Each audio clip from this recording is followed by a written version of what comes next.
Hello and welcome, everyone. We will be starting our program shortly.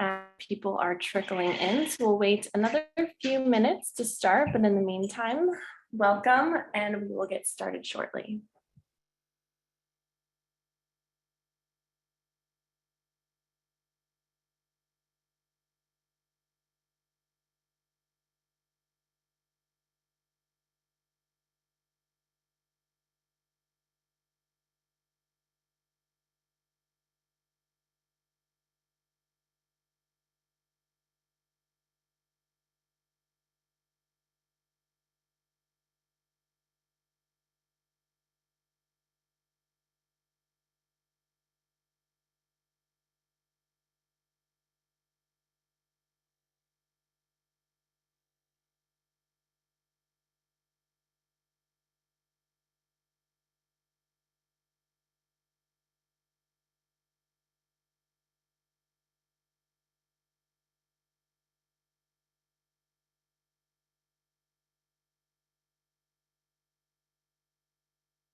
Hello, everyone, and welcome to end this evening, our virtual event. We're super excited. The whole table and whole council have been working to put this together, and it's going to be super exciting. So if you have any questions in the meantime, you can always just message me in the chat or any of our team here. So if you need anything in the meantime. So my name is Alice Maples, and I'm the chair. And we have a lot in store for you here today. So just a bird's eye view is we're just going to dive deep into what food insecurity is. And kind of this is a potential focus area for the Junior League of San Diego. And so I think the more we think the informed we oh shoot. So can you guys hear my audio? Sorry. Oh, sorry. You got it. Okay, good. I got it. They couldn't. Anyway, sorry. So yeah, so this is a potential focus area we're diving into. And then also the community council is absolutely amazing. So I've had the pleasure of working alongside these wonderful leaders, and they're going to share more about what they do for the league and various opportunities that are available to the league and that ways that you can get involved. So, calendar ready because it's just kind of one of your additional devices. So if you're on your cell phone, just have it ready. If you're on your computer, have that cell. And we are gonna get going. So here we have this is our agenda for today. We're gonna do a little bit of a quiz here first. So we have and Megan on deck. We are going to start that shortly. And then there was a budget challenge. I'm not sure if some of you saw it. If not, no worries. We're going to be doing a discussion. And then you get to meet various people from the community council. And we have some very special guests here today with us. We have Lindsay Seegers with Kitchen for Good. So thank you so much for joining us. There you see, we have our wonderful face. Thank you so much for joining us. We can't wait to hear from you. And then we have Melissa with Feeding San Diego. So she will be on a little bit later. And it is so exciting. So we have a full, awesome kind of event here for you this evening. And we're going to get started just to check your knowledge. So it's going to be kind of like a game. And oh, sorry, just really quick. So the community table, the people that put a lot of this together, put a lot of blood, sweat, and tears into this event this evening. We have all of this team, and then the community council as well. You'll get to meet them a bit later on. All right, and let's see here. Sorry, I'm not. There we go. So, dear Kim, can you please promote Megan and Emily? And Emily, are you up? Yes, you are. So we have Emily. Yes. Yes. All right. Do you want to tell us the rules of the game today? And we have Megan, you are on deck for us. We need you here. So yes, please explain. All right. Welcome, everyone. First off, can everyone hear me okay? Yeah, I can. Okay, perfect. Okay, so we have a game put together for all of you today. As Alice mentioned, we will be sharing facts about food insecurity in general and also specifically here in San Diego. So how this game will work is we have 10 multiple choice questions. And so for each of these questions, I'll walk through the questions and each of the answers, and I'll enter the question number into the chat box. Once I complete those activities, place your answer into the chat box, and we'll be kind of tracking, who is getting, who gets the correct answer first. Because if you are the first person, what we will do is we will enter your name into a prize drawing. So our prizes for this game are $10 gift cards. I'm still confirming how many we have. We could have more than one since we're doing a drawing. I believe it was 3, but basically we'll be noting your name down and we will follow up with you when we draw your name after the whole game. So without further ado, I don't know if anyone had more information about the gift cards, like where they're from. It is $10, so it is still pretty good. If not, we can get started. So let's just dive right on in. All right, next slide. Okay, our first question is, food insecurity is the same as nutrition insecurity. True or false? All right, Shannon, quick there. Correct. The answer is false. So just to take a moment to just distinguish between the two, food insecurity is the state of being without reliable access to a sufficient quantity of affordable, nutritious foods. So the emphasis is really more around the access element. With nutrition insecurity, it's a state of being unable to provide 3 nutritious meals per day for either themselves and or their families. So with nutrition insecurity, as the name indicates, the emphasis is more around the nutrition aspect. All right, so we have Shannon, I believe, who got that one. Okay, next question.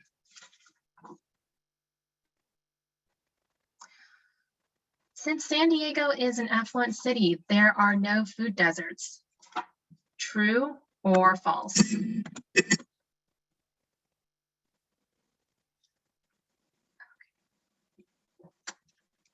All right, I'm going to lean on Megan here to track who the first person was in terms of getting the correct answer. That was Katie Emery. So good job, Katie Emery. That was false. All right, awesome. Thank you. So just a quick note on this, food deserts exist where generally the population is low income and has low access to supermarkets that have fresh produce. So San Diego definitely is not without their proportion of food deserts. Also, just a quick fun fact, if you're into looking at data, USDA.gov has a really cool map where you can actually enter in San Diego and they'll actually pull out different areas of San Diego that have these food deserts based on low income and low access to supermarkets. Okay, question number 3.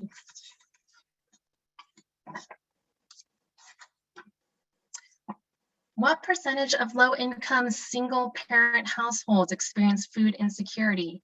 Is that 13%, 27%, 35%, or 46%?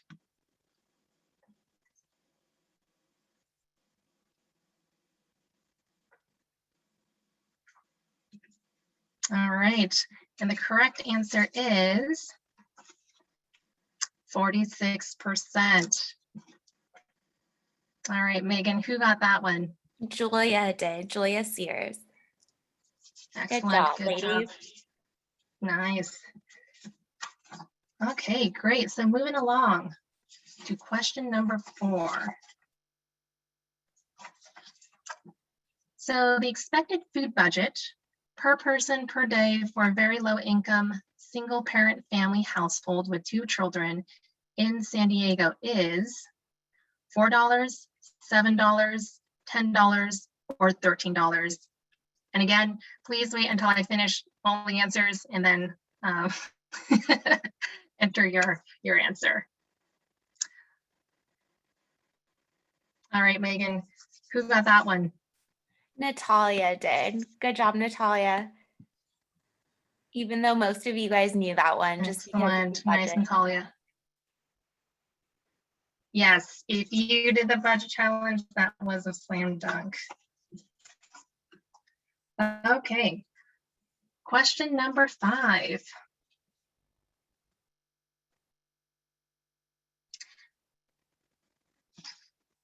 Looks like we might have a little bit of a lag here. Okay, there we go. So how many people in San Diego County are nutrition insecure? Is that 1 in 2, 1 in 3, 1 in 4, or 1 in 5?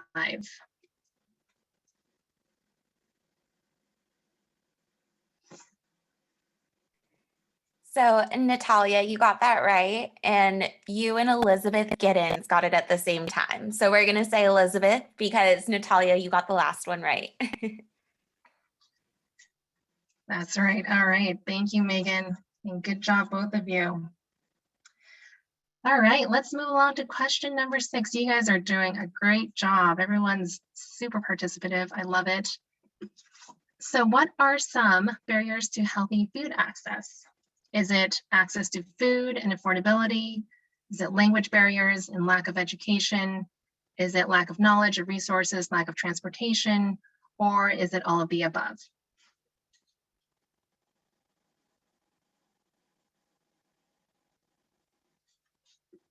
Okay, I'm seeing all of the above from a bunch of folks. That is correct. And Megan, who got that one correct? For number 6. Shannon got that one correct. Again, good job, Shannon. Nice work. Okay, so moving along to question number 7. Here we're focusing more on children in San Diego. So how many children in San Diego experience food insecurity? Is that 1 in 2, 1 in 3, 1 in 4, or 1 in 5?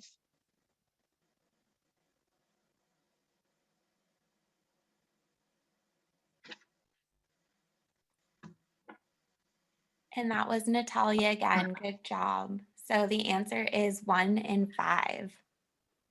Perfect. Thanks, Megan. All right, Natalia, you're on fire here. We might need to give others a bit of a chance to jump in here.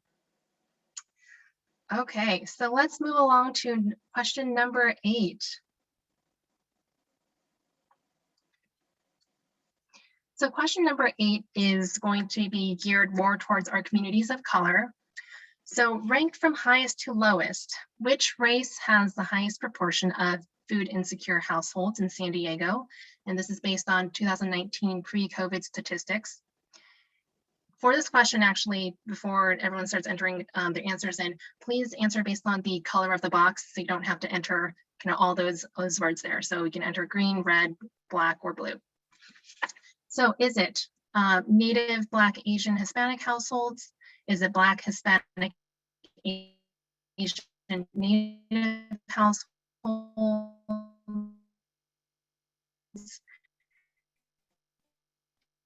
Is it Hispanic, Black,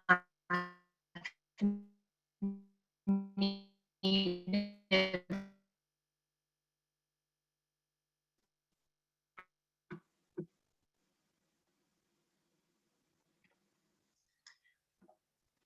So Katie Emery, it looks like you got it first again. And so it was green. It is Hispanic, Black, Native, and Asian households. That is correct. All right, nice work, Katie. I think we're seeing repeats here in terms of folks who are getting the first answer correct. Good work. Okay, all right, question number 9. We are almost at the end here. So some food resources in San Diego include Eating San Diego, Great Plates and Great Plates to Burn Good, San Diego Rescue Mission, or all of the above.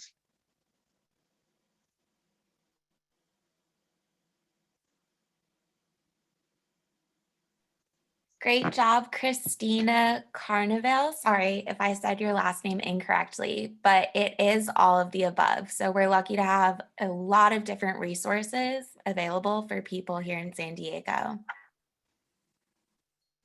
Correct. Awesome. Good job, Christina. All right, last question. Oh, okay. I'm starting to see comments in the chat box where they say they see my face really big and the slides themselves are very small. I'm wondering if that's something we can adjust. It looks like Christina's suggesting that you double click the little screen and it should change to the big screen. Hopefully that works for folks. Thanks, Christina, for that tip.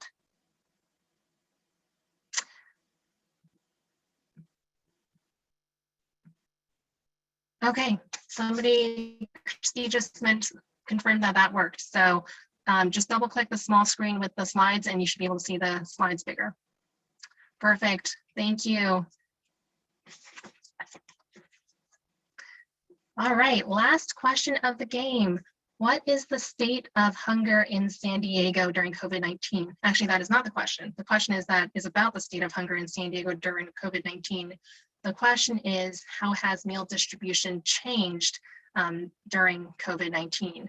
Has it increased by 50%, increased by 85%, decreased by 50%, or decreased by 85%? And please answer now. I finished answering all my questions. Or providing all the answers. All right, increased a lot is true. So Erin Huffman, you're correct. It was red. All right, good job, Erin. That is a lot. That's an incredible amount. All right, well, thank you everyone for playing.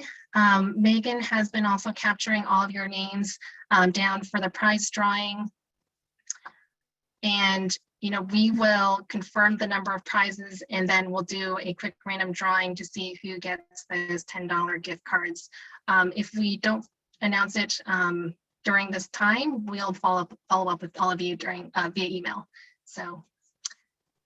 All right, thanks. So before I let you go, Emily, next up is going to be we're going to go into breakout rooms and we're going to discuss the food budget challenge. Some of you may have known about it, some of you may not have known about it, but the challenge was, can you make nutritious, delicious, healthy meals, or just period meals, for under $7 a day per person? So all the meals that you need, can you do that for $7 for the whole day? Emily, before I let you go, can you just briefly describe what, like, kind of how we got these numbers before we go into the breakout rooms? You're unmuted. Yeah, sure. So, one of the things, there are a lot of stats out there regarding, food insecurity. So, one of the model this out based on certain key characteristics. So those characteristics are basically assumptions we made about what might be a typical family that is currently experiencing food insecurity here in San Diego. And so, usually the households that are most impacted by food insecurity are typically single parent households. We made an assumption that these were typically low income, very low income families. And for this challenge, we picked a low income family. And we basically then used some other statistics out there to then project out what ended up being this number of about $7 that a person in a food insecure household would typically have per day for their meals. So that's just kind of high level of how we came to this number.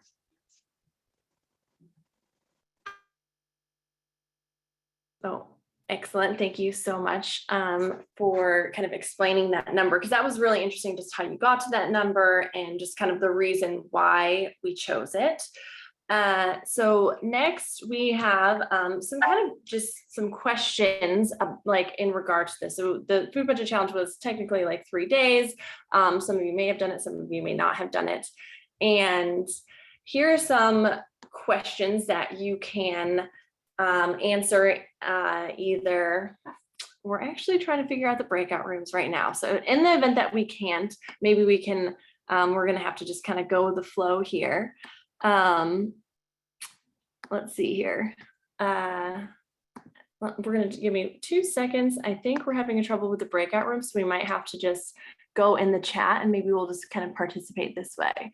So let's see if anybody has any, yeah, we can talk via chat if it's a problem here. Let's see, give me 2 seconds. Anybody know about breakout rooms? I think. Okay, so it seems that part of our program breakout rooms here, but it's all right. So if you instead, well, in the flow of the evening, yeah, so basically, Shannon, I just saw your comment. So basically, it is a possibility to have done this in the past, or you can even try it tomorrow or the next day or next week, just to kind of have that experience. So if you did or did not, what would it be like, do you think? Just like off the top, if you did not do the challenge, how do you think it would be to spend $7? What do you think? Well, let's have this question in the chat box. What do you think would be the hardest thing for you in spending $7 a day? For example, okay, let's read what some people have written here. I'll read it. So Rebecca said that a lot of meal prep planning would go into this. Larissa, you said that it would be so hard to stay in budget here and it would really stress you out. Karen, you said you'd definitely be creative. And Nicole, I'm just gonna read these for y'all. You said that you were traveling on the days of the challenge and found it nearly impossible to stay under $7 when on the road. Cooking for yourself was really necessary for each meal. Managing food sensitivities on a budget.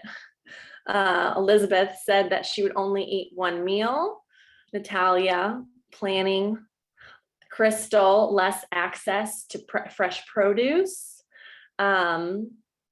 Cece said that you would eat a lot of cheap and unhealthy food. Karen, you'd be more aware of food prices. Meatless would help.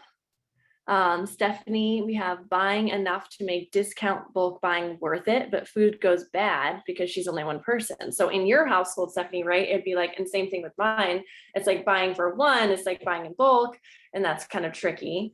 And then also like for a family, right? So just, it's very interesting. I love reading your answers, everyone. Thank you for contributing. Let's see, Katie loves couponing, but it would be very time consuming and difficult to figure out where to shop and get deals. Oh, wow. You all are doing great. Thanks for planning in the chat. Let's see. Yeah, it's hard. So Marcy said it's hard to buy nutritious food. A lot of high caloric foods like rice are less expensive, right? So Nicole, she said, I tried my best to calculate things out for 3 meals a day. I came out just over $7, and that was doing a lot of prep and being mindful of cost. Once I added in snacks and a glass of wine, I was well over $12 for myself. Alexandra said she would have lots of sandwiches and PB&Js. And Natalia said a lot of bulk items like rice, beans, and quinoa. Oh, Megan had a good point, Megan Arnold. No more meeting with friends for coffee, lunch, drinks. It would be a big lifestyle change. And then so, yeah. Tana said, I had a family member who was ill, so I couldn't participate. And then I realized just how difficult it would be for someone on this budget with someone sick, right? There's all these different kind of things to consider, when you're kind of on this budget. So hopefully this experience was useful. If you weren't able to do it, perhaps trying it out, or if nothing else, I think what this food budget challenge was intended to do was just to kind of bring awareness to really challenging choices that, parents or people on a low income have to make. And also, let's just say that the Junior League is representative of San Diego as a whole. So, right, we have a large fraction of San Diego is either food insecure or nutrition insecure. So what makes us think that perhaps people within the league are also like this? So just kind of, just for us as leaders, when we're planning different things, for diversity, equity, inclusion, we've discussed this many times in various different formats. It's like, yes, it's socioeconomic differences are big differences. And so when doing planning for events, thinking if you were a person that was on this budget of $7 a day, would this be a comfortable, inclusive event to host for people? if we were to be inclusive of the whole league. So thank you so much, everyone, for just kind of taking the time to think about it and contributing in the chat.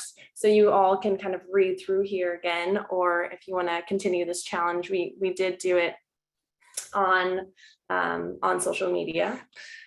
But yeah, so oh yeah, wait. Oh, we had one more. Yeah, we have Marcy again. It would be difficult if you had kids and you really wanted to give them a birthday party. Yeah, so just special events. So it's like rationing which type of food you have, or yeah, rationing. So it's like if you're a single person, rationing to go to a brunch, right? Or if you're like Marcy said, if you had, children, like how would you buy Christmas presents or birthday parties, all this sorts of stuff. So again, this topic is so important because what we do for the league really matters. Like all of us participating in really, when we do our fundraisers, really fundraising, and when we have opportunities to give, gifts and whatnot, it's for people that do live on this budget. So just kind of really bringing it home how important the work that we do here in the junior league is, and to know that it really matters for people. So I think that all of us can really make a difference, and that's hopefully what this exercise highlighted. All right, let's see here. Pardon my, oh, we had that. Well, that was one of the things. This is another thing that we did. Oh, and this is another kind of thing about celiac disease, right? So if you had food sensitivities on this as well, how challenging it would be for different, for budgets and different sensitivities, just kind of like illnesses. All right, next slide, Alice. Here we go. All right. So next up, super excited to introduce our next committee here. And this is Community Connection and Evaluation. So like I mentioned before, Community Council has so many phenomenal people and leaders and committees, and we're super excited to have you share here. Let's see here. We have Julia. So I'm going to give the mic over to Julia so that you can kind of talk to us about your council and introduce our first partner. So Julia, are you on? Oh, yep, I see you unmuted yourself. So thank you so much. Can you all hear me? Perfect. So I'm Julia Seegers. I'm the co-chair of the Community Connection and Evaluation Committee, which is a part of the Community Council. Our mission is to evaluate and improve existing partner relationships and identify new partners for our new focus area. So we're really that committee that's the point person with all of the community partners that Junior League works with. And our goals for this year are to establish and implement processes for managing partner relationships, facilitate partner interactions within Junior League, determine and meet the needs of these partners, identify the new partners for our new focus area, which we'll be voting on at the January GMM, and then evaluate partner and committee needs and satisfaction, basically see how did the relationship go afterwards. And our committee, again, I'm the co-chair, so the other co-chair is Machiko Meredith, and then we have 12 fabulous ladies also on the committee helping us out. And tonight I have the pleasure of introducing Lindsay Seegers from Kitchens for Good. Lindsay is a mission-focused nonprofit leader experienced in program development, community engagement, and public speaking. As both a social worker and culinary professional, Lindsay shifted from food banking to Kitchens for Good's root cause work in 2018 to combine her passion for social justice, curriculum, and croissants. Her work in education spans more than a decade, from elementary special education to grassroots community nutrition.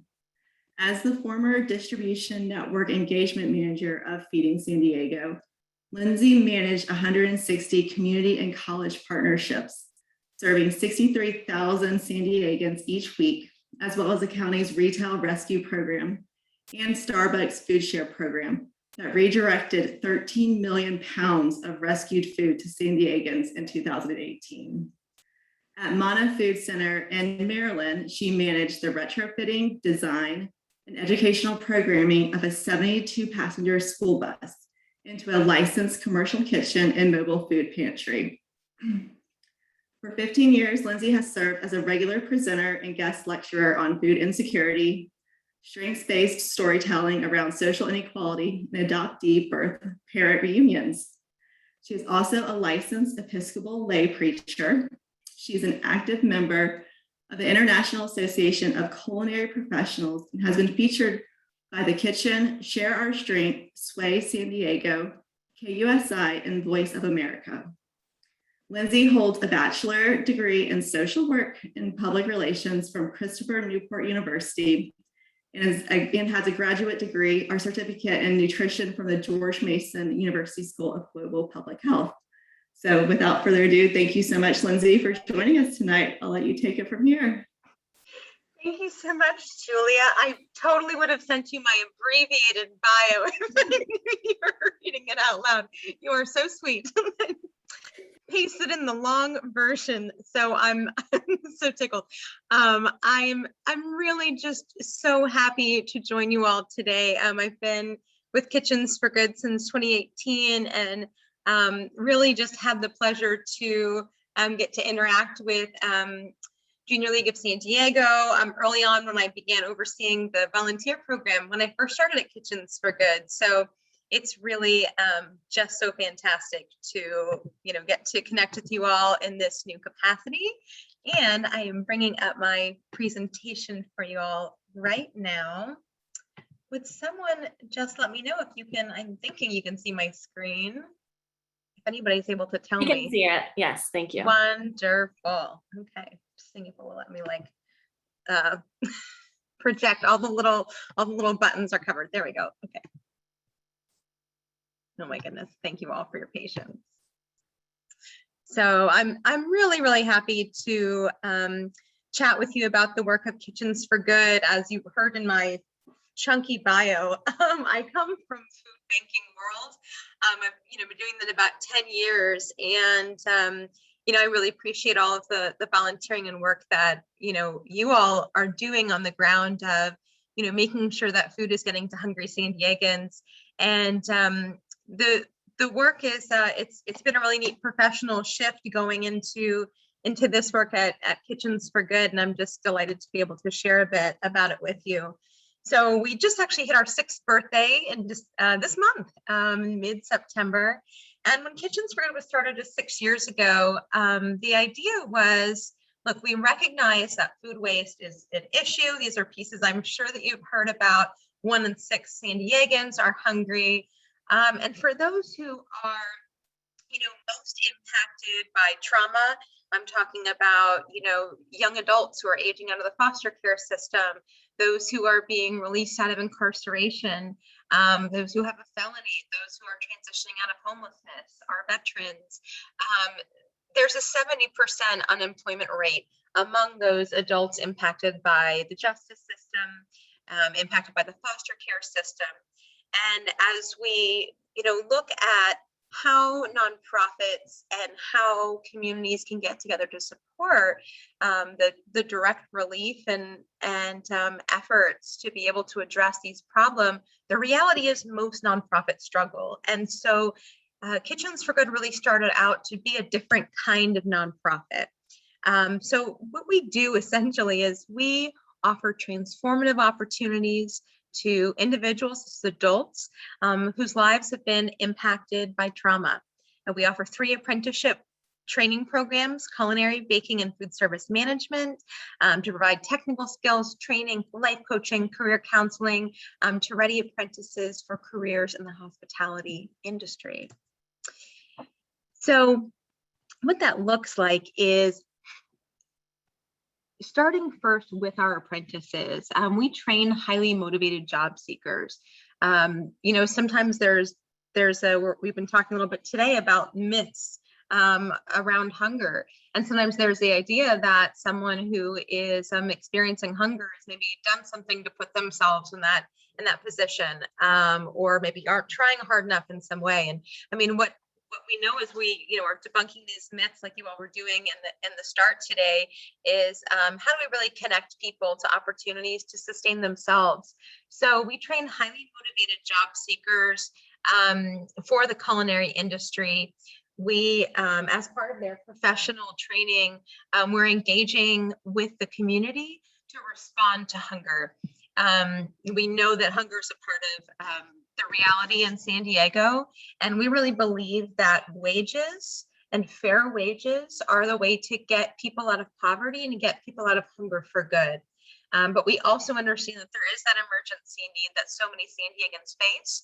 So with our community volunteers, I know some of you might have been in our kitchen before, our community volunteers and our apprentices participate in civic engagement in our kitchen to make meals for our community. And those meals, we were doing food rescue before COVID.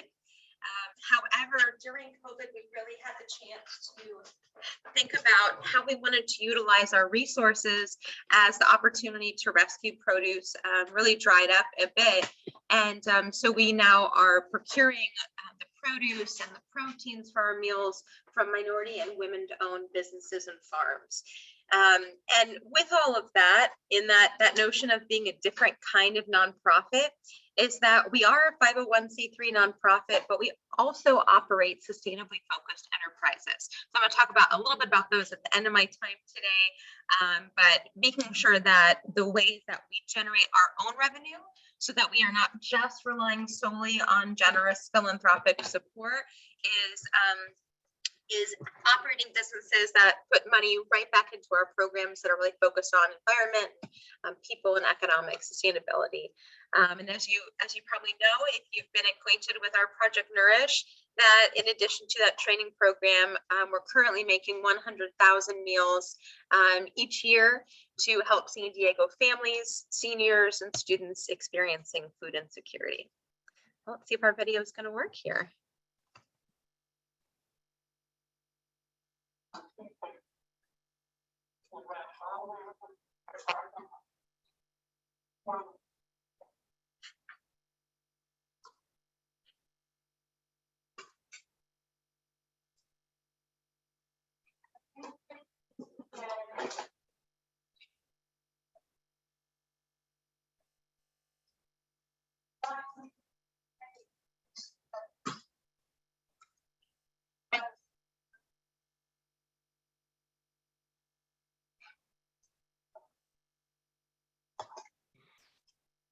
Lindsay, I don't think we can hear your sound from the video. I'm so glad you told me that because it's far less impactful without this. I know. I was like, because I could hear your audio, I cannot hear the video audio. That's okay. Then I will go ahead and skip the video. And thank you for letting me know that. Well, yeah, I wasn't sure, like how it was just like there was text on it, and I was like, maybe. You're like, there's like really lovely piano music. Well, I am really grateful that you shared that. I'll just keep this visual up for a moment. Just really a quick recap is that last year during COVID, we increased the hunger relief meals that we're making to over 200,000.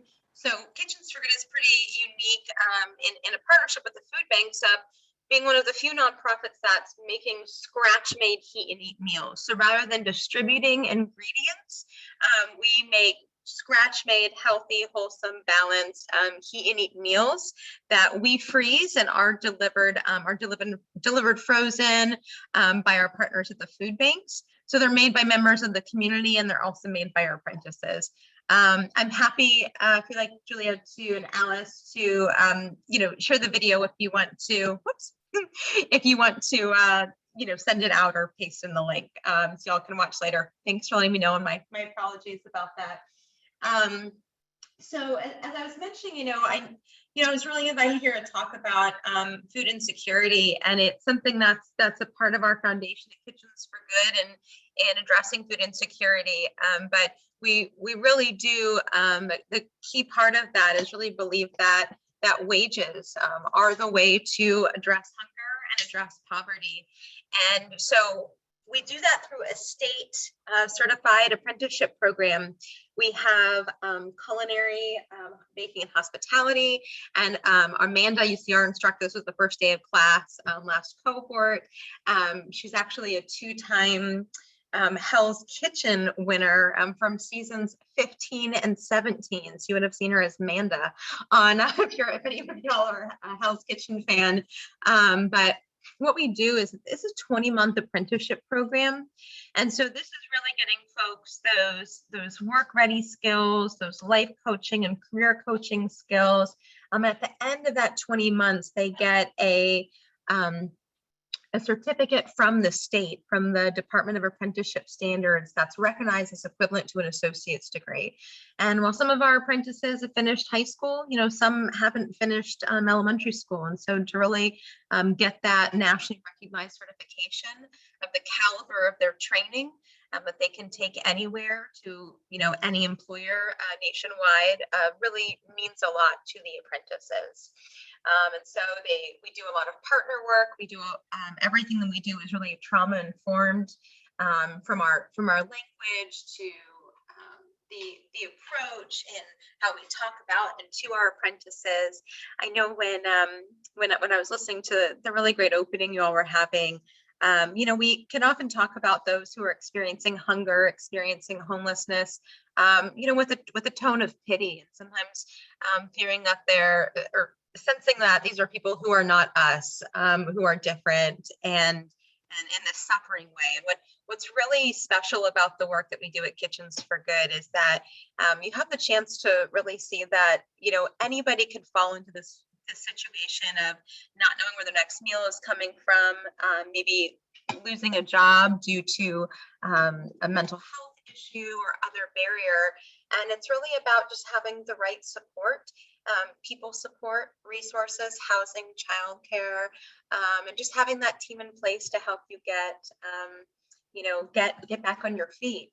And so really at Kitchens for Good, we're helping our apprentices through career training, not just to get a job in the hospitality industry, but really an upward moving career. If you have been out at brunch recently or out to dinner, you have probably noticed that there is more of a wait than ever. There's a lot of shortages in the industry right now. And so there's all the more need for our work as we support, the economic recovery.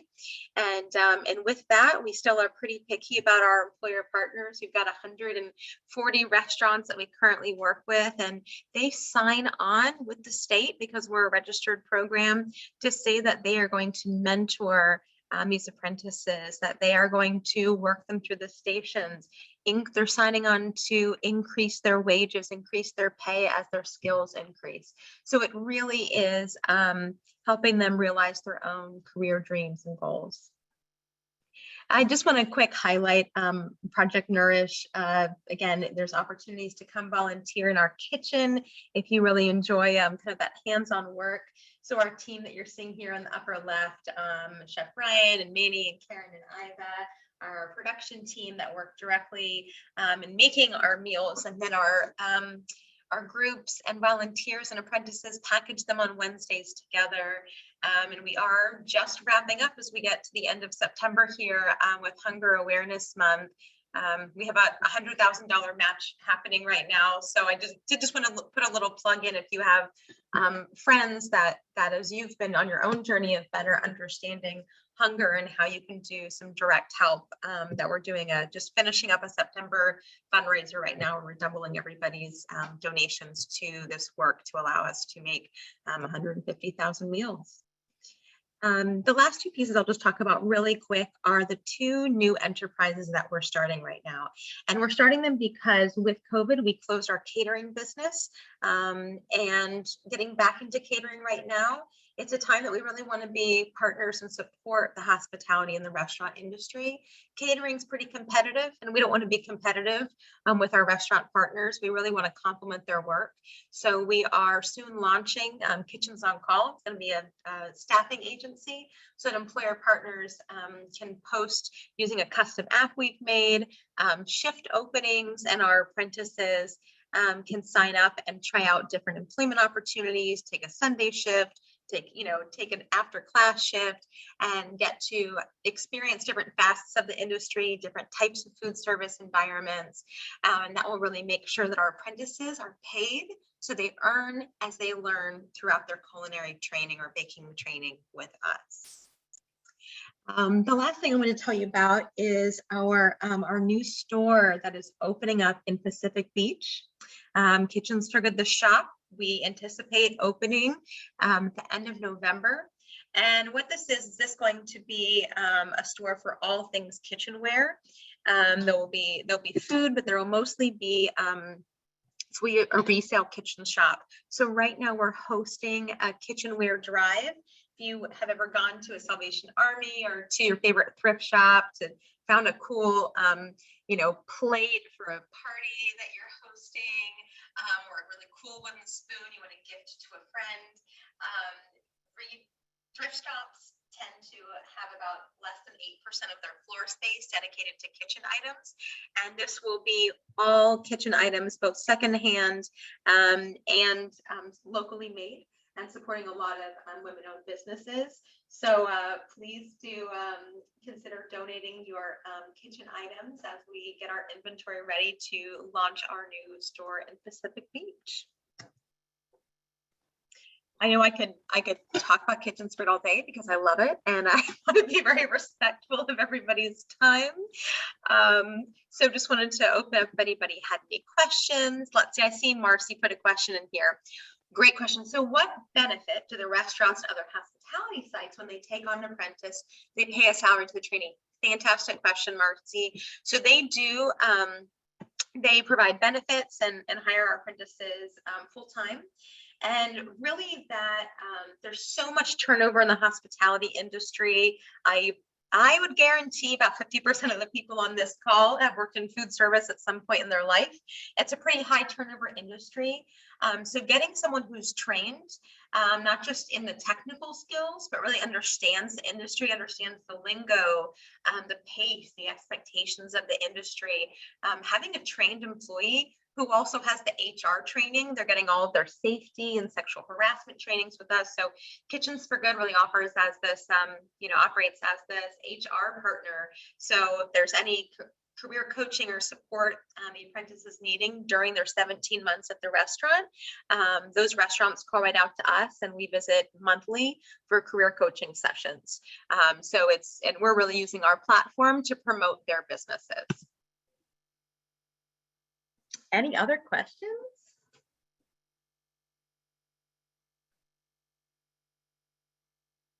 I saw a couple in the chat. They were asking, where is the store in PB? Oh, that's a great question. Oh, here we go. Okay, sorry. I was looking at the Q&A. I see more questions here in the chat. So our store is going to be on Hornblende. It's the former Sherwin-Williams paint shop. You won't see much happening there just yet because we've just signed the lease and are just gathering inventory at our training center. That's where we're collecting it right now. So if you want to make a donation, we can either pick it up from you or you can drop it off at Kitchens for Good, which is in Linda Vista.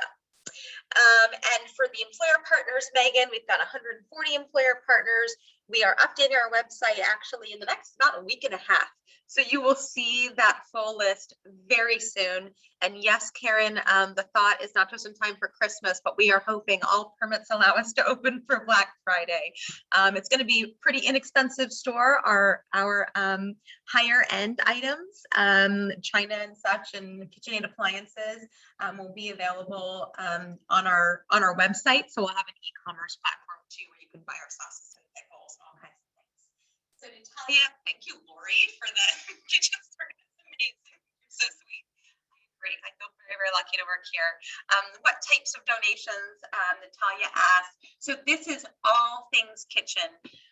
This is plates. This is gently used appliances. This can be cups. This can be coffee makers. This is really all things kitchen. Let's see. I'm just making sure. I'm trying to get back to. We're off of the share now, right? I'm trying to get back to seeing you all. We're still here. I think if you go in the top menu, you can click share. Okay. So all things kitchen. Follow us on social, or go to Kitchens.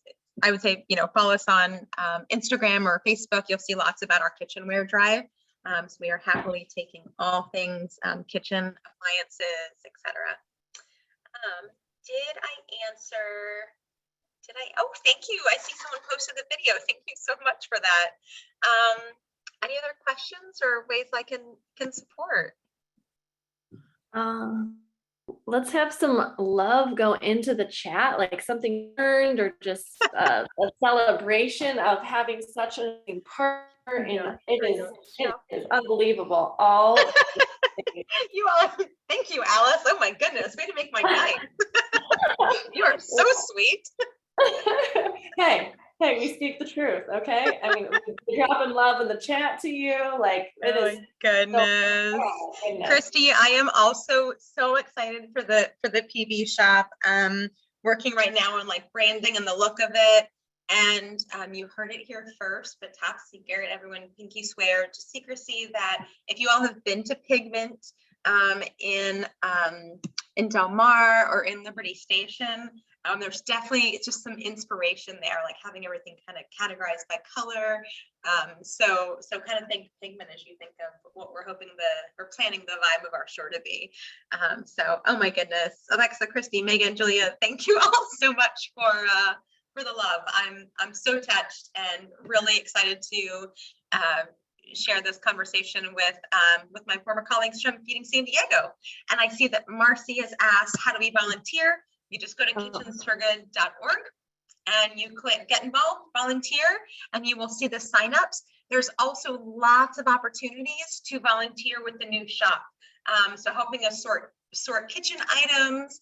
We're making sure that nothing's going to the landfill. So if that Teflon pan is too scraped, we will pay to have it recycled. So there's lots of upcoming volunteer opportunities with the shop, just like you would volunteer at another thrift shop. There'll be lots of cool opportunities there. So just keep checking out kitchensforgood.org and follow our social and click volunteer and you'll see all the shifts. Last thing I almost forgot. If you haven't yet been to the San Diego Symphony's new home, The Shell, on the bay front, it's so exquisite. You can actually support Kitchens for Good there as well. We have a soup cart there. You can get some absolutely delicious hearty soup, and as the weather's been cooler, it's actually been pretty nice. It's only $5, about $5 to $7 for our food, and it's all that goes right back to our programs. And it's just it's also another place where you can volunteer at our soup cart, so you can go see a show for free and just come serve some soup to concert goers. So really, really fun. Kim asked about where she can take the recycled scrap Teflon pans, bring them to us at Kitchens for Good. We're working with like some really big recyclers. So we will take them off your hands and put them all with items to be recycled. All right, thank you so much. And so yeah, we will have that to you, and we're gonna Jessica's going to be up next. So thank you so much for giving all of that information. It's absolutely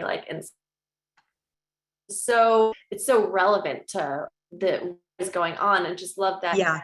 Supporting minority businesses and just everything that you're doing is just so good and so amazing.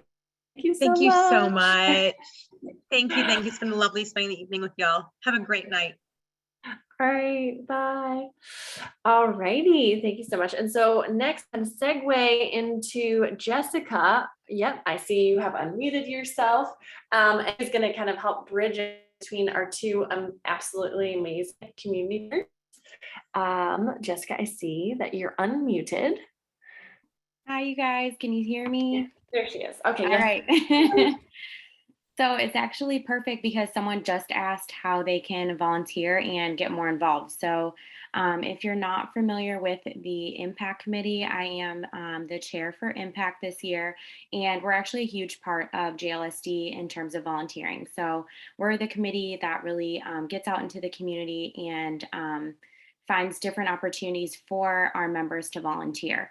So if you have not yet signed up for an impact shift, we have tons of them coming up on our calendar.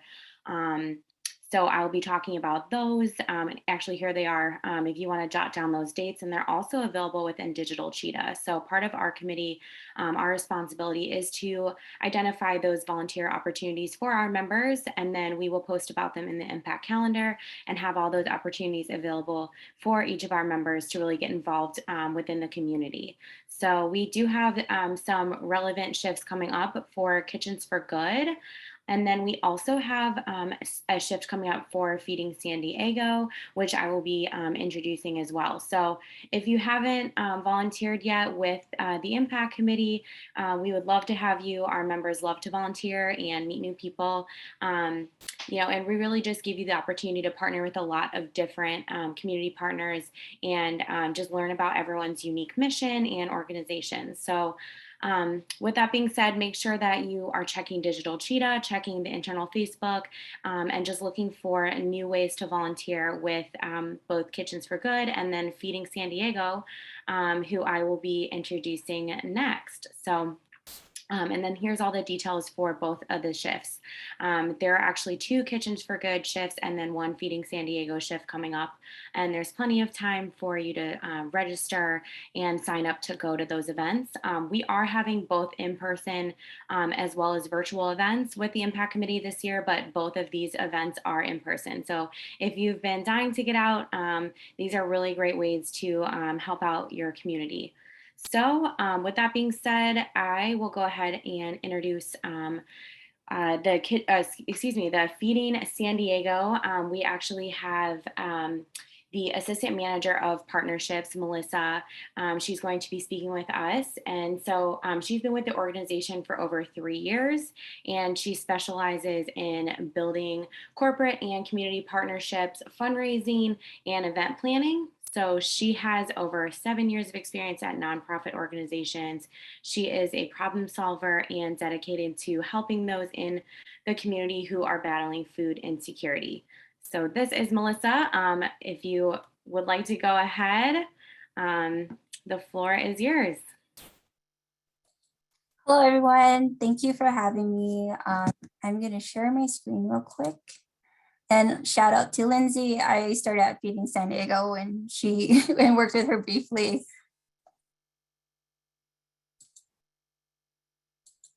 All right. Can everyone see my screen? Yes, we can. Thank you. Okay, perfect.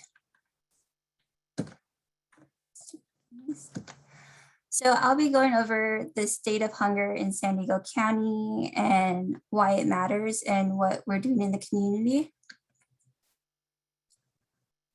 So according to the San Diego Hunger Coalition, as of November 2020, more than 1 million people across San Diego County, including 284,000 children, are facing hunger. Yet across the United States each year, more than 35% of all the food produced is wasted, which is more than enough food to end hunger. This chart shows our current meal cap. So it's 12.3 million meals that is needed to address the need in the community. So this is an overview of November 2020. So with all of the support from the current hunger relief sector, including Feeding San Diego, we provided 30 million meals that month. Yet additional 12.3 million meals were needed that month to fully meet the population's need. We are committed to helping close this hunger gap over the next 3 years. And these are the different phases of hunger. Hunger can be hard to spot, but just because you can't see it doesn't mean it isn't there. We serve children, families, seniors, military families, veterans, college students, people facing homelessness, and underserved and disadvantaged populations throughout San Diego County. And why it matters. The consequence of hunger on individuals, families, and the community are devastating. When children can't focus, they are less likely to achieve academic success. When adults' physical, mental, emotional health is affected, the result can be a less competitive workforce. And when individuals are sick, the result is often more sick days to care for themselves or their families. Unlike fixed living expenses such as rent and utility payments, food purchases are elastic and are often cut back to pay other bills. So oftentimes households who face food insecurity has to choose between buying food versus housing versus transportation versus medicine. Food waste also has an impact on the climate. 8% of global greenhouse gas emissions is attributed to food waste. And here's more about what we're doing. So Feeding San Diego was established in 2007. Feeding San Diego is the leading hunger relief and food rescue organization in San Diego County and the only Feeding America affiliate. Our mission is to connect every person facing hunger with nutritious meals by maximizing food rescue. And our vision is a hunger-free and healthy San Diego. What we do can be grouped into 3 buckets. We feed people facing hunger. We rescue good food before it goes to waste. We unite and mobilize the community around our mission to end hunger. This past year, Feeding San Diego provided more than 40.3 million meals to people facing hunger through a decentralized rescue and distribution network. That is a 29% increase compared to the previous year. And we created a comprehensive approach to hunger relief and nutrition through our Feeding Kids, Feeding Families, Feeding Seniors, Feeding Heroes, and Feeding Excellence initiatives. We distribute meals in partnership with over 300 local charities, schools, faith communities, meal sites, and food pantries throughout the region. On our website, we also have a map where people who need help can find a food distribution near them. In February 2021, we launched the Together Tour, a series of large-scale distributions aimed at making fresh, nutritious food accessible to those in need in specific regions of San Diego County, where the meal gap is most prominent. Since then, we have provided food assistance to over 56,000 San Diegans through these distributions. A large part of our decentralized model includes our retail rescue program, where we match agencies to nearby retailers. We want to limit food coming through our warehouse, which is located in Sorrento Valley, by keeping the food in the communities it comes from. Of the 40.3 million meals we provided to the community last year, 70% of it was rescue food. By diverting more than 27.2 million pounds of food from the landfill, Feeding San Diego averted 24,281 metric tons of CO2 equivalent from being emitted into the atmosphere. We rescue high quality food before it goes to waste from over 600 locations in San Diego County. Here are a few of the partners we rescue food from. Also, we are very lucky to be in a region with such an abundance of produce. We have the ability to rescue food from more than 225 farms and packing sheds throughout California. Also, our impact is achieved through the success of our diverse network, which includes nearly 300 distribution partners, 600 food donor locations, 225 farms and packing sheds, 14,739 volunteers hours, 21,000 donors, and more than 65 staff. So our volunteers play a crucial role in our mission as we rely on them to get the food out to the community. We offer volunteer opportunities for individuals, families, community, and corporate groups. At a warehouse, volunteers must be at least 6 years of age to volunteer. And at our Together Tour distributions, volunteers must be at least 18 years of age. We also provide remote opportunities and are open to skill-based volunteers who can lend their expertise and insight. And then this is just an overview of what your organization has done. So the Junior League of San Diego has been volunteering with Feeding San Diego since August 2014.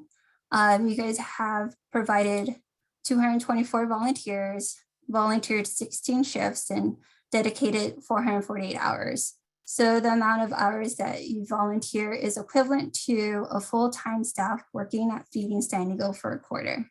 So we are very appreciative of your partnership, and we thank you so much for supporting us for the past 7 years. And we look forward to having your group back in to volunteer on October 5th. So that is my presentation. Does anyone have any questions? Amazing information. It is just wild how much food you save.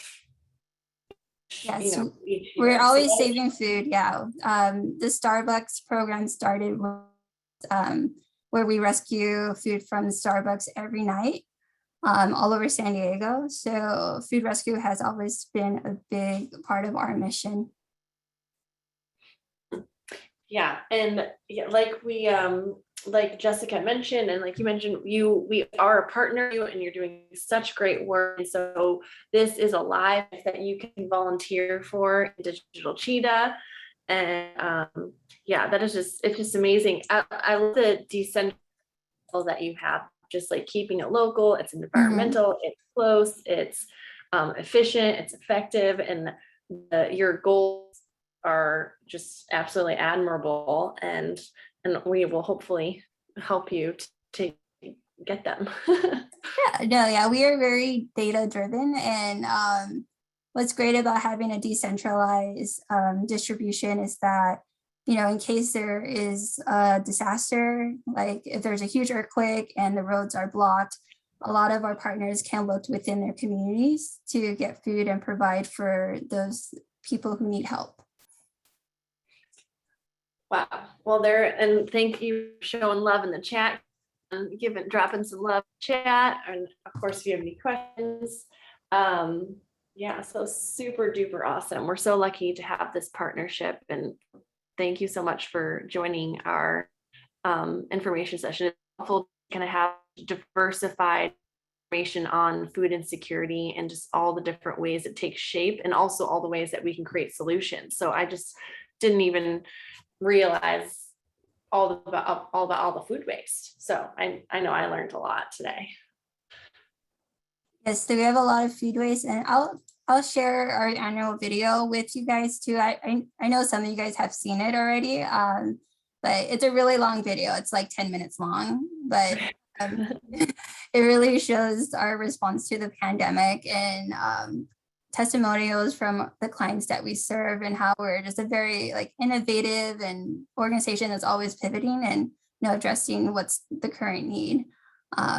So that's how our approach to we're not a typical food bank, because we focus a lot on food rescue, which not a lot of food banks do. We don't want to hold food in our warehouse. We wanted to get it out quickly as possible to help those in need. Mm-hmm. All right. Well, thank you so much for joining us this evening and sharing all this fantastic information. Lucky to have you here with us tonight. Thank you. All righty. Okay, up next. Thank you so much. I'm just going through my deck here. Reshare my screen. Share screen. Thank you, Melissa. Share. Thank you for that. Okay, so next up, oh, I can't see the top of my screen, sorry. We have advocacy. So Alexandra, you are up. Can you please share? Hello, hi. Are y'all able to hear me? I can hear you. Wonderful. Okay, thank you, Alice. Hi, everyone. Wow, what a great presentation by Melissa. I don't know about y'all, but I'm learning so much from this event this evening. So thank you so much, Alice, for organizing everything and allowing this opportunity for us. So my name's Alexandra Meadows. I'm the advocacy chair this year. Very happy to be here tonight to kind of introduce a little bit about what advocacy does. So what is advocacy? In the simplest form, it's defending or promoting a cause. So there's sort of like three big sort of realms of advocacy. The first realm is the political realm. And then basically that's like lobbying, and basically here it just is stating organizations are prohibited from directly or indirectly participating in or intervening in a political campaign on behalf of any candidate for elected public office. So basically, it's like just campaigning, lobbying, that kind of thing. Legislative organizations can engage in legislative activity, and if it's a substantial part of its activities. And then basically what we do is under the organizational umbrella. So we involve ourselves in issues of public policy without actively being considered lobbying. So like what we're doing here, educational meetings, distributing educational materials, writing letters of support to different members of like representatives in Congress, and basically providing just a sort of way to help bills get passed that we are wanting to get passed, aligned with our focus areas, that are aligned with our values. So that's just kind of like advocacy in a nutshell. So what exactly does JLSD advocacy do? Well, we educate. We provide information on issues affecting our community. We educate league members on nonprofits and community partners that help with these issues. And we bring awareness to the problems that the community at large is enduring. So there's a lot of things, right? There's so many things. That's why we have our focus areas that we tend to sort of streamline with advocacy.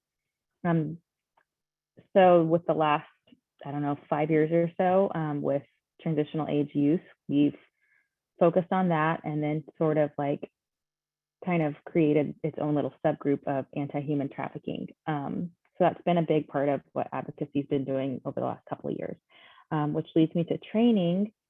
JLSD Advocacy Committee attempts to equip league members and also community members on how to advocate for the causes needing to be addressed in our community. So like I mentioned earlier, bill tracking with SPAC, writing letters to representatives, members of Senate, reaching out to nonprofits and identifying their needs while also publicly informing the community of said needs.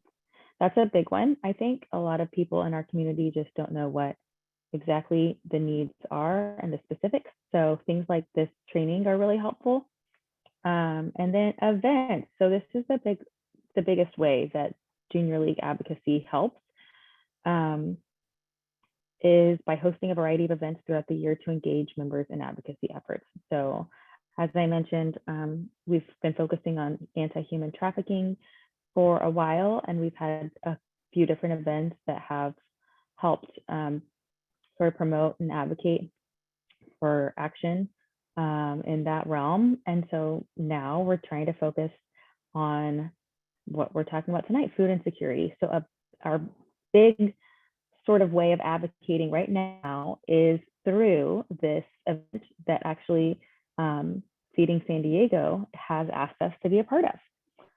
So it's called September Hunger Action Month, Feeding San Diego campaign. It's going on right now.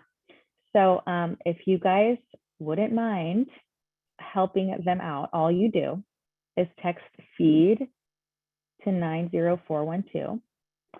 And you're literally filling out like 1 to 2 minute surveys.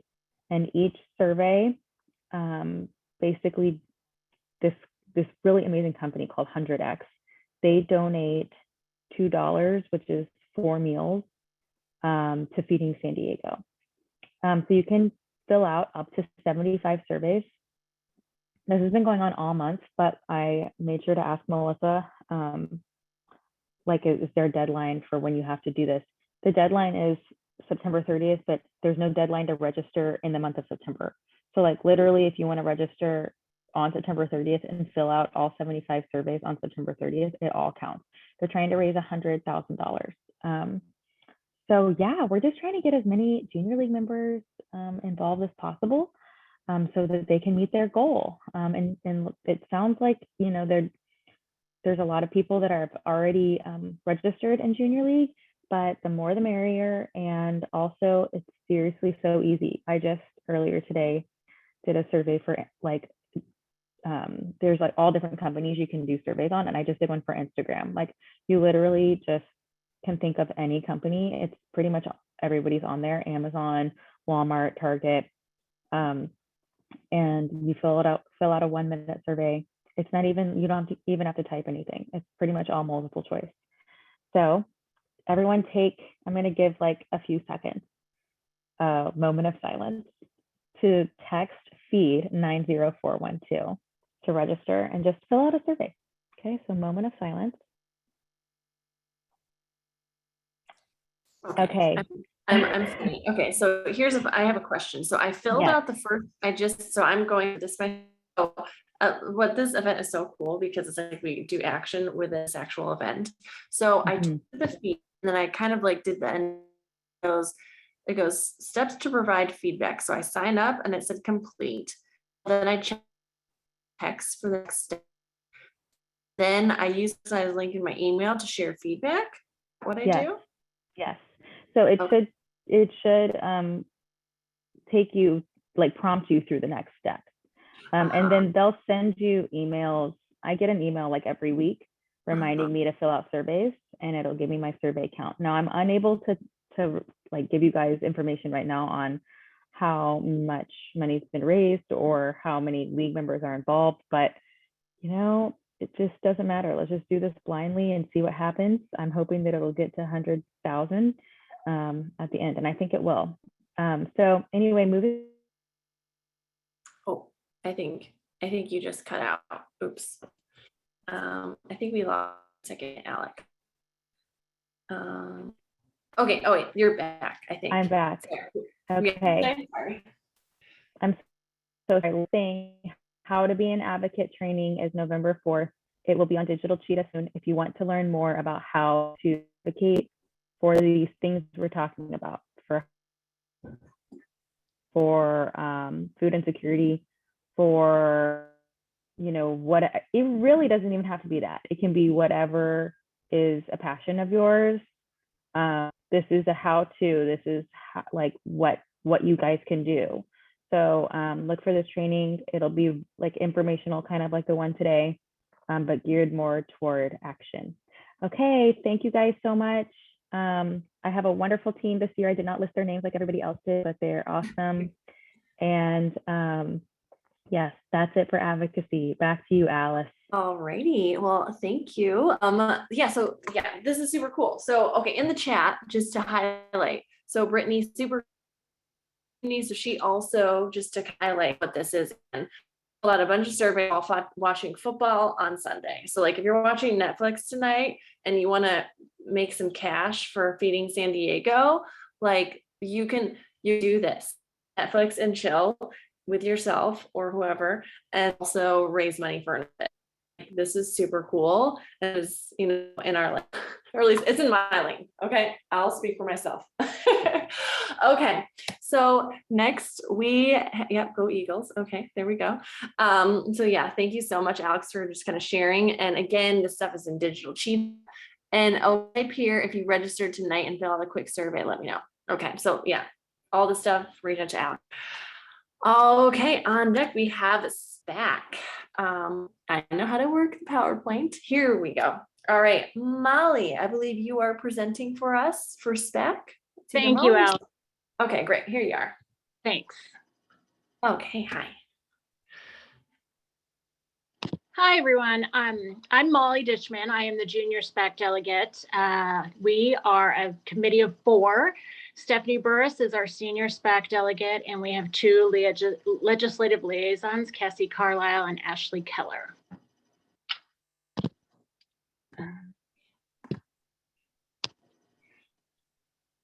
Thank you. Our mission, we are a state public affairs committee, which is an acronym, our acronym is SPAC, and we work to educate JLS members on important community issues and provide legislative advocacy training. We also serve on both local and state task force and help advocate and promote our policy priorities. We work closely with the advocacy committee, as Alexandria just mentioned, and we have been focusing on TASE and sexually trafficked work.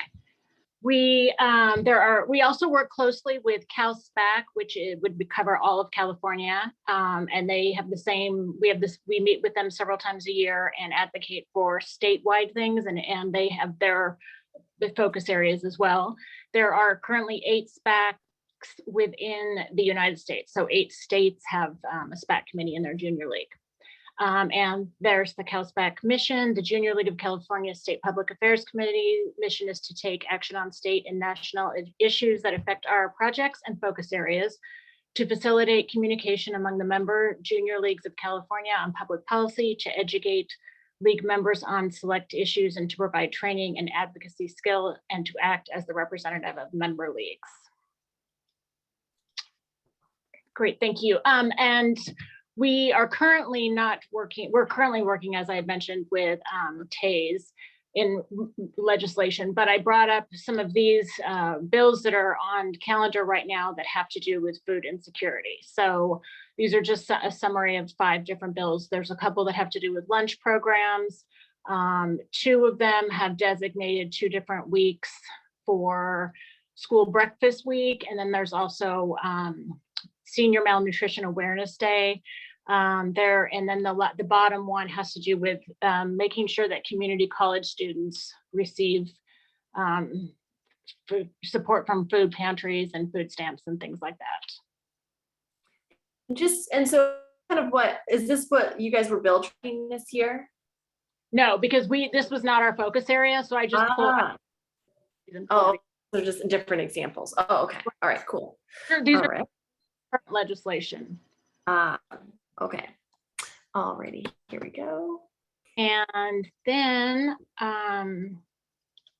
these are a few of our events that are coming up. We just had a really successful recall seminar explaining we partnered with the League of Women Voters, and they explained sort of what the recall was, and that it was highly attended and really successful.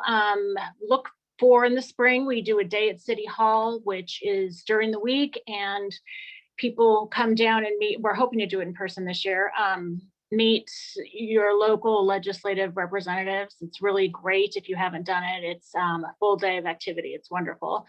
And then we also will be hosting some fireside chats to come up. And in the summer, we have our ad hoc bill tracker committee that will meet. You will be trained on how to track bills, and you will help us with letter writing and sending those out.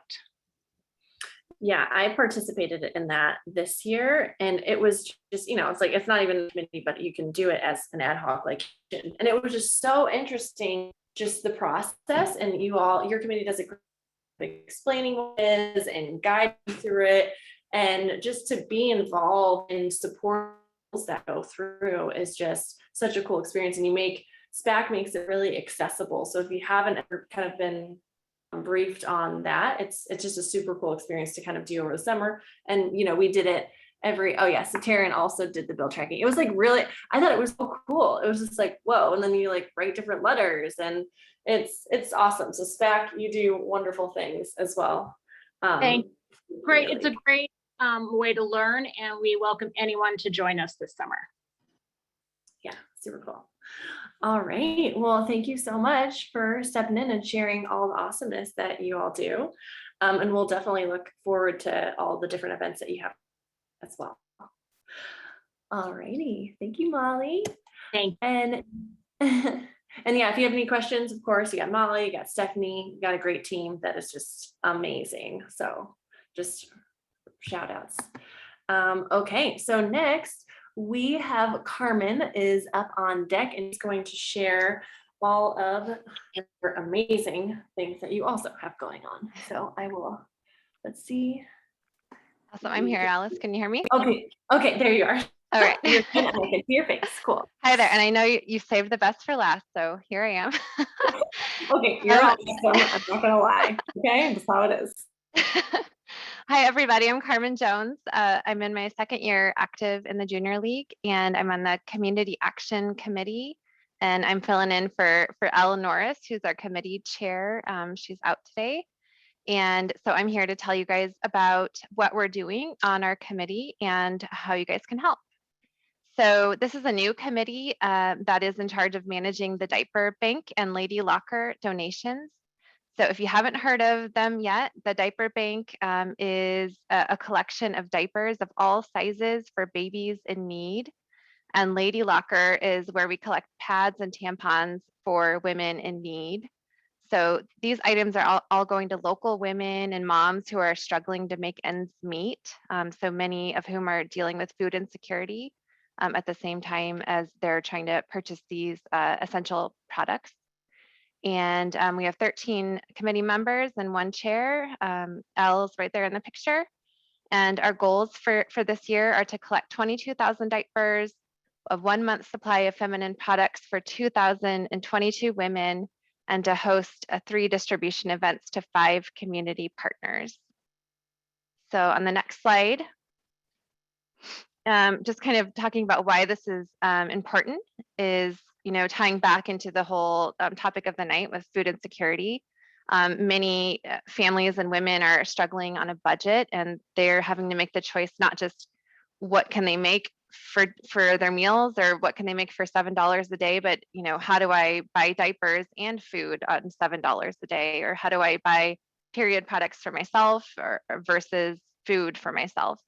So there are many women who are facing these tough decisions, and any mom will know that that's a really difficult choice to make, and this can lead to problems like, for example, a mom might leave her baby in a diaper for a couple hours too long to kind of stretch them, and we know that's unhealthy and bad for the babies. So we really want to help the moms to not have to make that choice between buying these essential products or food, and so that's kind of what this is all about. So you can see our community partners here that we are holding these regular distribution events with. Just kind of see the list there. And on the next slide, this is kind of our progress so far. So we've gotten off to a strong start. And at our first our drop off, we donated over 20,000 diapers and over 3,000 period products. And just a side note, these were all collected last year, so they don't really count towards our goal of this year. But at our first in-person donation event, which was the opening of the newly renovated house last month, we had a great turnout, and we collected over 1,000 diapers, 4,500 pads, and 1,500 tampons. So we're off to a great start, and I'll show you on the next slide how we're tracking towards our goal. All right. So we, as far as our goal towards our diapers, we are 4% there. And then towards our goal for feminine products, we are 15% the way to our goal. So we still have some progress to be made there. This is just kind of a visual representation of that. All right, and the last slide is how you can help. If you haven't seen it already, there is a shift in the Digital Cheetah app for an impact shift. So basically all you have to do is use this link here to buy some diapers or period products from Amazon and have them shipped to one of the committee members' homes, and then send a picture of your receipt, and you're going to get your impact credit. So that's like a super easy way to check that off. Additionally, if anyone has any ideas for diaper drives at your workplace or your church or your gym, anything that is coming to mind as we're talking, like maybe even we could set up a box with a sign or something. Like we have a nurse who's going to set up a donation box with a sign at Sharp at her hospital. So any sort of ideas like that, just please reach out to me or to Elle, and we would love to hear your ideas. So I'm going to put Elle's email in the chat here, and then I'll put my email too if anyone wants to reach out with any ideas or questions. We're always here to help. You did a direct message to me. Oh no, shoot. Okay, Here, I'll copy it. Oh, you can do it? Okay, thank you. Okay, I'll put it for everybody there. Oh no. That's a separate story. Okay, that looks more exciting than what I put. Separate story. There we go. Don't worry about it. Don't worry about it. Okay. So there's our emails, and that's all I had. So thank you everyone for your support. All right. Yes. Okay. I am unmuted. All right. Thank you so much, Carmen, for sharing all of the awesomeness that your committee is doing. Yeah. So the next, wait, I have to share it again. Sorry. Okay. So as we're closing, repetition is the art of mastery. Okay. Please, in the chat, can you please share either what was something that you learned, what was really impactful for you today, or what is something that you're really excited about? So just because if we just like receive this information but don't process it, it just like goes in one ear and out the other. So just take a moment and just kind of, I would love for you to share in the chat, either impactful, something that you've learned from, whether it's the game that we played at the beginning, whether it's from one of the community partners, something that you learned, or something that you're really excited to do. We would love to just kind of, let's see. Oh, and if we have been chatting, make sure you send it to everyone. So there's different options. So make sure when you send to the chat, send it to everyone. All right. So yes, we have some amazing things in the chat box. So I'll just kind of share things that you gals are reflecting on. So we had an impactful game. So that great that game was so impactful. We put that at the beginning so that it's like just as almost like an awareness to all that we do not know. So it opens your mind to be receptive to all of this phenomenal information that was shared this evening at this event. Let's see. So Crystal said she's looking forward to strengthening relationships with these community partners, right? These community partners that graced us with lessons this evening, they're doing so many amazing things. And as the Junior League, we have this wonderful opportunity and encouragement in this community to really make an impact and to support these great organizations and all that they're doing. These are freaking out of this world, and all the stuff that they're doing. Ashley said, a lot of us had never really explored this between nutrition and food insecurity, right? So that's so interesting. It's like, maybe you have food, but maybe you're not getting enough vitamin D, you're not getting enough protein. And so if you're not getting the proteins, like your hair and your nails, or you're not going to think well. Let's see what else. So we have great programs. Yeah. Aaron said there's, even with the Feeding San Diego, there's still a huge meal gap. So that you guys and gals, or not you guys, gals are excited about all these organizations. Yes. So, okay. So we will have this recorded. Rebecca, can you tell us where this we have the recording saved, and we will give it to you. We'll make a note of it somewhere. So we will let you know. All right. So thank you all so much. Just kind of in closing, thank you for the feedback. It's going to be on our YouTube channel. Thank you, Rebecca. So this will be on our YouTube channel. So if you really like this event, please share, because I think that we had so much great information, get great speakers. You got to get to know the community council a bit better and all the wonderful work that all of this team is doing. So I really wanted to make sure, or we wanted to make sure that we're highlighting the awesomeness that is happening both internally in the league and then externally who we're partnering with. So in closing, may be independently strong, we are collectively powerful. So I believe that we believe that we're capable of anything, and it's because of the wit and grit and fortitude of our community here that we can accomplish great things together. So this event is just the beginning of what will be a fantastic year. I mean, obviously we've already done some great things, And hopefully this event was inspirational to like really dive into all of the awesome opportunities and beyond that we have. So even just with Kitchens for Good and Feeding San Diego, there's just, it seems like infinite opportunities here. Yes, to the speaker. So again, thank you so much to the speakers and everything. And thank you all so much for taking time out of your Monday evening to join us. And thank every single person that contributed and participated in creating this event. This was a team effort. So thank you to the Community Council, thank you to Community Table. So much research was done and back end work. And thank you, Rebecca, especially for keeping me on track. Okay, so thank you everyone so much and have a wonderful evening. And of course, reach out to me anytime more questions or to any of the speakers or anybody on the Community Council or Community Table. So thank you all so much. Thank you.